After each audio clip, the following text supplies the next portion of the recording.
Hello, नमस्कार, सलाम, आदाब। मैं हूँ साक्षी और आप देख रहे हैं ऑनलाइन हिंदी। तो आज से हम शुरू करने जा रहे हैं हिमाचल प्रदेश असिस्टेंट प्रोफेसर की जो परीक्षाएं होने वाली हैं उनके लिए प्रश्नोत्तरी श्रृंखला, जिसकी आज ये पहली कड़ी है। और आज का हमारा टॉपिक है प्रयोगवाद और नई कविता पर हम एमसीक्यू करने जा रहे हैं। अब क्योंकि हम प्रयोगवाद और नई कविता पर एमसीक्यू करने जा रहे हैं तो आप सबको पता होगा, जो भी यहाँ पर स्टूडेंट्स आते हैं मेरी क्लासेस में, खासतौर पर मैं उनको मान करके चलती हूँ कि वो बड़े ज़हीन स्टूडेंट्स हैं। तो आपको पता ही होगा कि जो प्रयोगवाद और नई कविता है, ये टॉपिक साहित्य इतिहास का टॉपिक है और ये हिंदी से होने वाली हर प्रतियोगी परीक्षा के लिए बेहद इंपॉर्टेंट टॉपिक है। तो ना सिर्फ हिमाचल प्रदेश के असिस्टेंट प्रोफेसर के लिए, बल्कि आप हिंदी विषय से किसी भी कॉम्पिटिटिव एग्जाम की तैयारी कर रहे हैं तो आगे जो हम क्वेश्चन करने वाले हैं वो आप सबके लिए बेहद इंपॉर्टेंट है। तो चाहे आप नेट जेआरएफ कर रहे हैं, यूपीएचईसी कर रहे हैं, पीजीटी कर रहे हैं, जीडीसी कर रहे हैं, पीएचडी एंट्रेंस दे रहे हैं, मास्टर्स के एंट्रेंस दे रहे हैं, किसी भी तरह के एग्जाम के लिए, तो चलिए शुरू करते हैं अपनी एमसीक्यू हम। तो पहला सवाल है आपके लिए कि पहला सप्तक के कवि नहीं है। ए भारत भूषण अग्रवाल, बी प्रभाकर माचवे, सी भवानी प्रसाद मिश्र या डी नेमीचंद जैन। पहला सप्तक के कवि नहीं है। मुझे मालूम है कि नज़र पड़ता ही आपने पढ़ लिया होगा, तो मेरे पढ़ने की बहुत ज़्यादा ज़रूरत ही नहीं। सही जवाब होगा इसका ऑप्शन सी, भवानी प्रसाद मिश्र। भवानी प्रसाद मिश्र किस सप्तक के कवि हैं? दूसरा सप्तक। अच्छा, अब यहाँ पर पहला सप्तक जो मैंने शब्द लिखा हुआ है ये जानबूझ करके लिखा हुआ है। कहीं पर सवाल आया था कि किसी कवि के बारे में ही शायद पूछा हुआ था, वहाँ पर तार सप्तक और पहला सप्तक ये दो शब्द लिखे हुए थे। तो ध्यान रखिएगा कि पहला सप्तक जैसा कोई सप्तक नहीं था, तार सप्तक को ही हम पहला सप्तक भी कह लेते हैं। तो अगर आपसे कहीं भी कोई सवाल पूछे, खासतौर पर कि जो कवियों के नाम पूछ लेता है कि किस सप्तक के कवि थे, तो वहाँ पर अगर तार सप्तक और पहला सप्तक दोनों ऑप्शन में हो तो आप तार सप्तक के साथ जाइएगा, पहला सप्तक के साथ नहीं। ठीक है, चल अगले सवाल पर आएंगे। प्रश्न संख्या 2 है आपके सामने। प्रयोगवाद कलात्मक अनुभव का क्षण है, किसका कथन है? प्रयोगवाद कलात्मक अनुभव का क्षण है, किसका कथन है? अज्ञेय, रामविलास शर्मा, डॉक्टर नगेंद्र, रघुवीर सहाय। प्रयोगवाद कलात्मक अनुभव का क्षण है, किसका कथन है? Option A Agyeya, option B Ramvilas Sharma, option C Nagendra या ऑप्शन डी रघुवीर सहाय। आजकल आप देख रहे हैं कि एग्जाम्स में कथन वाले सवाल बड़े कॉमन हो गए हैं। तो प्रयोगवाद के संदर्भ में ये कथन है रघुवीर सहाय का, यानी कि ऑप्शन डी। प्रयोगवाद कलात्मक अनुभव का क्षण है, रघुवीर सहाय। प्रश्न संख्या 3 है आपके सामने। प्रयोगवाद शैलीगत विद्रोह है, ये तो बहुत कॉमन प्रश्न है। प्रयोगवाद, और मुझे उम्मीद है कि सारे बच्चों को लगभग आ ही रहा होगा, प्रयोगवाद शैलीगत विद्रोह है, किसका कथन है? ए अज्ञेय, बी रामविलास शर्मा, सी रघुवीर सहाय या डी नगेंद्र। तो इसका सही जवाब होगा ऑप्शन डी नगेंद्र। प्रयोगवाद शैलीगत विद्रोह है, सही जवाब है नगेंद्र। प्रश्न संख्या 4, कहीं बहुत दूर से सुन रहा हूं। कहीं बहुत दूर से सुन रहा हूं, किसका काव्य संकलन है? कहीं बहुत दूर से सुन रहा हूं, किसका काव्य संकलन है? रघुवीर सहाय, शमशेर बहादुर सिंह, मलयज या प्रभाकर माचवे। सही जवाब होगा ऑप्शन बी शमशेर बहादुर सिंह। अगले प्रश्न पर आएंगे। प्रश्न संख्या 5, निम्नलिखित में से किस काव्य संकलन के प्रकाशन से अभिनव काव्य की स्थापना का दावा किया गया? किस काव्य संकलन के प्रकाशन से अभिनव काव्य की स्थापना का दावा किया गया? नकेन के प्रपद्यवाद से, अभिनव काव्य नामक काव्य संग्रह से, अभिव्यक्ति नामक काव्य संग्रह से या प्रारंभ नामक काव्य संग्रह से? सही जवाब होगा इसका ऑप्शन डी। प्रश्न संख्या 5, अभिनव काव्य का दावा किया गया प्रारंभ नामक काव्य संकलन के प्रकाशन से। अब इसका संपादन किसने किया था और इस काव्य संकलन की क्या विशेषता थी वो आप मुझे कमेंट सेक्शन में बताएंगे। नाम भी संपादक का आप मुझे कमेंट सेक्शन में बताएंगे। मैं आपको क्यों नहीं बता रही, क्योंकि ये जो नाम है बड़ा ही कंफ्यूजिंग नाम है, और जो हमारी नई काव्यधारा और गद्यधारा चली उसमें बहुत कई सारी जगहों पर इस तरह का नाम आता है। तो मैं चाहती हूँ कि वो सभी नाम, मुझे पता है कि आप समझ रहे होंगे किस चीज़ से कन्फ्यूज़न होता है, तो एक बार मैं आपको सलाह दूंगी कि आप उसको देख लेंगे, इसी बहाने तो आपको दोबारा शायद वो नहीं भूलेगा, आपका एग्जाम नज़दीक है। प्रश्न संख्या 6 पर आएंगे। निम्नलिखित में कौन सुमेलित हैं? निम्नलिखित में कौन सुमेलित हैं? अकविता पत्रिका श्याम परमार, बीट जनरेशन राजकमल चौधरी, सहज कविता महीप सिंह, वाम कविता परमानंद श्रीवास्तव।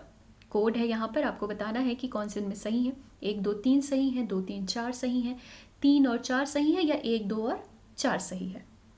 थोड़ा सा टाइम टेकिंग प्रश्न है, कुछ सेकंड में देती हूँ आपको, आप देख लीजिए, समझ लीजिए, फिर मैं आपको आंसर बताऊंगी। हो गया, टाइम अप। ठीक है, तो इसका सही जवाब है ऑप्शन डी। ऑप्शन डी मतलब कि 1, 2 और 4 सुमेलित हैं। अ कविता श्याम परमार बिल्कुल सही है। हिंदी बीट जनरेशन राजकमल चौधरी ये भी सही है। वाम कविता परमानंद श्रीवास्तव ये भी सही है। सहज कविता महीप सिंह का नहीं है, बल्कि सहज कविता है रविंद्र भ्रमर का। महीप सिंह क्या चलाते हैं? कहानी आंदोलन एक इनके नाम पर प्रसिद्ध है, वो आप मुझे बताएंगे। ठीक है, चलिए 2 सवाल मैं आपके लिए छोड़कर जा रही हूं। नेक्स्ट प्रश्न संख्या 7 है, लकड़बग्घा हंस रहा है किसका काव्य संग्रह है? लकड़बग्घा हंस रहा है लीलाधर जगूड़ी, मलयज चंद्रकांत देवताले, इब्बारा रब्बी। प्रश्न संख्या 7, लकड़बग्घा हंस रहा है किसका काव्य संकलन है? सही जवाब होगा ऑप्शन सी, चंद्रकांत देवताले। लकड़बग्घा हंस रहा है चंद्रकांत देवताले। प्रश्न संख्या 8, समकालीन कविता के प्रवर्तक माने गए शलभ श्रीराम, ओमकार नाथ त्रिपाठी, विशंबर नाथ उपाध्याय या रविंद्र भ्रमर।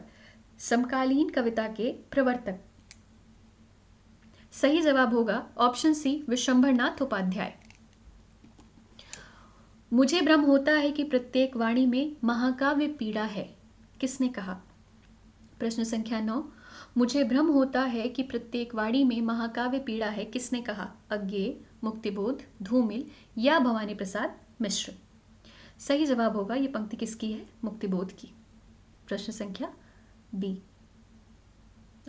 Answer B, Muktibodh. मुझे भ्रम होता है कि प्रत्येक वाणी में एक महाकाव्य पीड़ा है, मुक्तिबोध की पंक्ति है। प्रश्न संख्या 10, निकलेंगे झोपड़ों से छोकरे उलंग, रहेगा जामुन का सा देह का रंग, सिखाएंगे झरनों को बहने का ढंग, ढलेंगे छंद मॉडल बांसुरी के संग। किसने कहा? यानी कि ये पंक्ति किसकी है? Option A Kedarnath Agarwal, B Kedarnath Singh, C Shivmangal Singh Suman या डी नागार्जुन। निकलेंगे झोपड़ों से छोकरे उलंग, रहेगा जामुन का सा देह का रंग, सिखलाएंगे झरनों को बहने का ढंग, ढलेंगे छंद मॉडल बांसुरी के संग। सही जवाब होगा, ये पंक्ति है नागार्जुन की, ऑप्शन डी। अगले प्रश्न पर आएंगे। प्रश्न संख्या 11, डॉक्टर बच्चन सिंह किसे प्रगतिवादी धारा के सुमित्रानंदन पंत कहा है? डॉक्टर बच्चन सिंह ने किसे प्रगतिवादी धारा के सुमित्रानंदन पंत कहा है? ए केदारनाथ अग्रवाल, बी केदारनाथ सिंह, सी शिवमंगल सिंह सुमन या डी नागार्जुन। प्रगतिवादी धारा के केदारनाथ अग्रवाल सुमित्रानंदन पंत कहे जाते हैं। ठीक है, ध्यान रखिएगा, केदारनाथ अग्रवाल प्रगतिवादी धारा के सुमित्रानंदन पंत कहे जाते हैं। प्रकृति से संबंधित इनकी प्रगतिवादी धारा में प्राकृतिक काव्य लिखने के लिए काफी प्रसिद्ध रहे, इसलिए इनको सुमित्रानंदन पंत भी कहा जाता है। प्रश्न संख्या 12, प्रकाशन वर्ष के आधार पर निम्नलिखित कविताओं का सही अनुक्रम बताइए। ए युग की गंगा, युगधारा, ताप के ताए हुए दिन, मिट्टी की बारात। इतनी कविता, ये काव्य संकलन है। इन काव्य संकलन का प्रकाशन वर्ष की दृष्टि से आपको सही अनुक्रम बताना है। आपको मैं दे रही हूँ कुछ सेकंड का टाइम, आप देख लें और मुझे बताएं आंसर।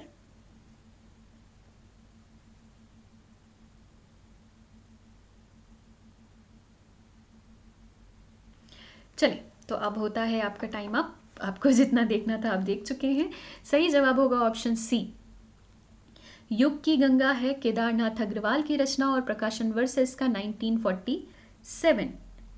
युगधारा है नागार्जुन की रचना और इसका प्रकाशन वर्ष है 1953। मिट्टी की बारात शिवमंगल सिंह सुमन और प्रकाशन वर्ष है 1972, कहीं कहीं पर 73 भी लिखा होता है।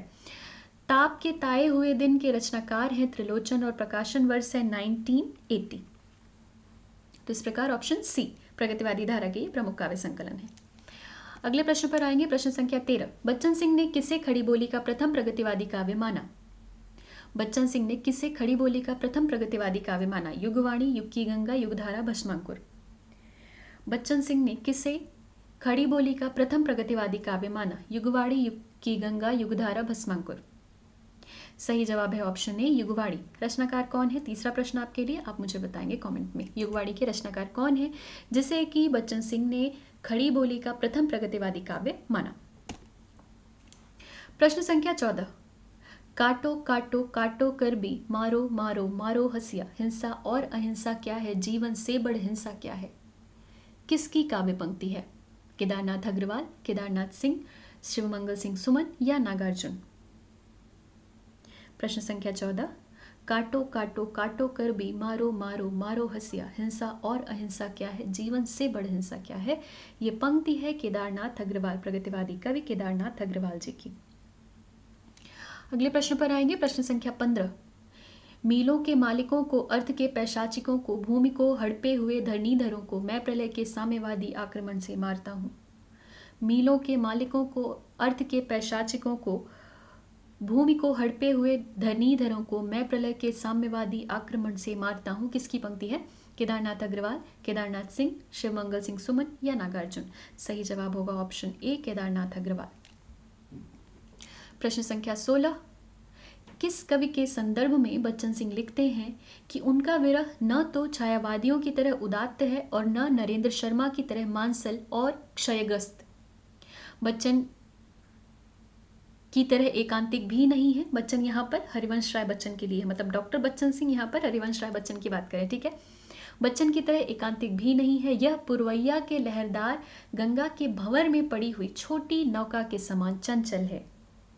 किस कवि के संदर्भ में बच्चन सिंह लिखते हैं कि उनका विरह न तो छायावादियों की तरह उदात्त है और न नरेंद्र शर्मा की तरह मांसल और क्षयग्रस्त।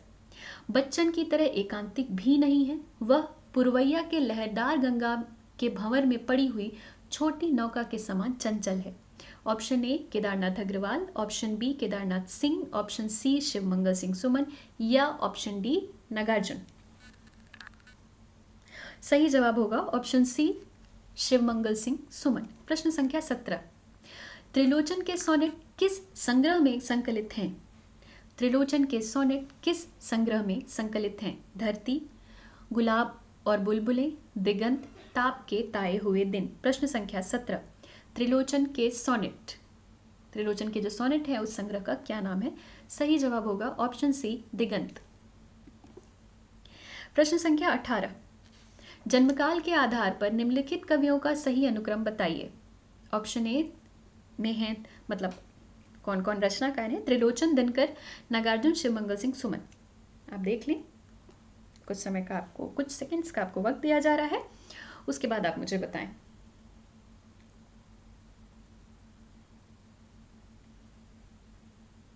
चलिए जी, आपका वक्त जवाब देने का हुआ पूरा। मैं बता देती हूँ ऑप्शन बी, दिनकर का जन्म कब होता है? हम सब जानते हैं 1908 में। बाबा नागार्जुन का जन्म कब होता है? ये भी हम सब जानते हैं 1911 में। त्रिलोचन का, शिवमंगल सिंह सुमन का जन्म होता है 1915 और त्रिलोचन 1917। अगले प्रश्न पर आएंगे। निम्नलिखित में कौन दूसरा सप्तक के कवि नहीं है? निम्नलिखित में कौन दूसरा सप्तक के कवि नहीं है? प्रश्न संख्या 19, ए कुंवर नारायण, बी शमशेर बहादुर सिंह, सी भवानी प्रसाद मिश्र या डी धर्मवीर भारती? कौन दूसरा सप्तक के कवि नहीं है?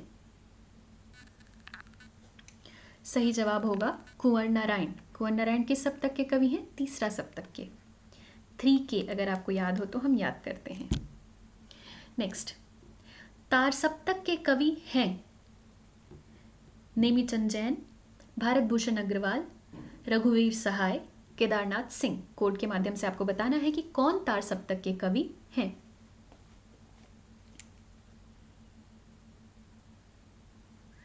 जी, वक्त आपका हुआ समाप्त। तब मैं आपको जवाब बताती हूँ ऑप्शन ए, 1 और 2।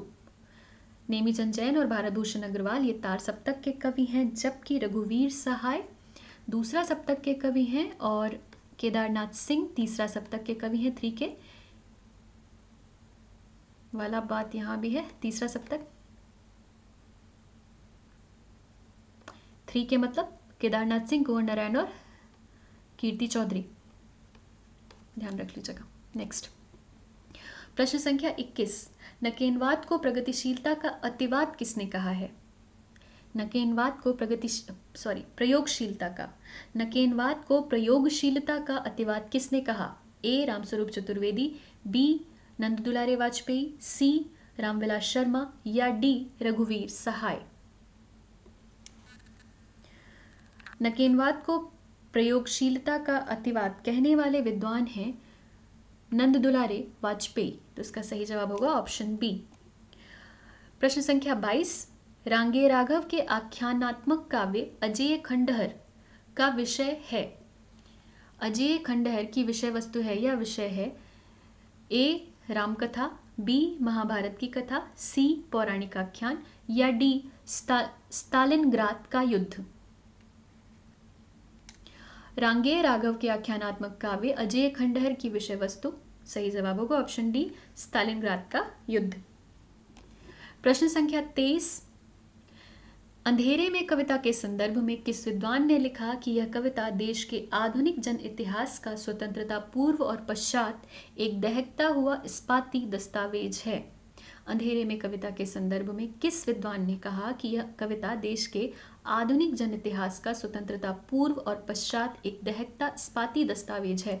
Option A Ramvilas Sharma, option B Namvar Singh, option C Ramswaroop Chaturvedi या ऑप्शन डी शमशेर बहादुर सिंह।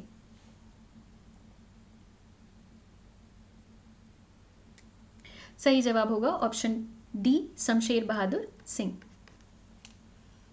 प्रश्न संख्या 24, शमशेर को किसने प्रणय जीवन का प्रसंगबद्ध रसवादी कवि कहा। शमशेर को किसने प्रणय जीवन का प्रसंगबद्ध रसवादी कवि कहा है। Option A Ramvilas Sharma, B Malayaj, C Muktibodh या डी शमशेर बहादुर सिंह।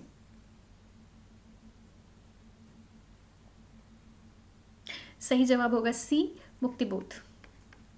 अगले प्रश्न पर आएंगे। प्रश्न संख्या 25, उतना वह सूरज किस धारा का काव्य संग्रह है। उतना वह सूरज किस धारा का काव्य संग्रह है। राष्ट्रवादी, छायावादी, मार्क्सवादी, नई कविता या प्रयोगवाद। उतना वह सूरज किस धारा का काव्य संग्रह है। सही जवाब होगा नई कविता और प्रयोगवाद और इसके रचनाकार हैं भारत भूषण अग्रवाल। उतना वह सूरज भारत भूषण अग्रवाल की रचना है।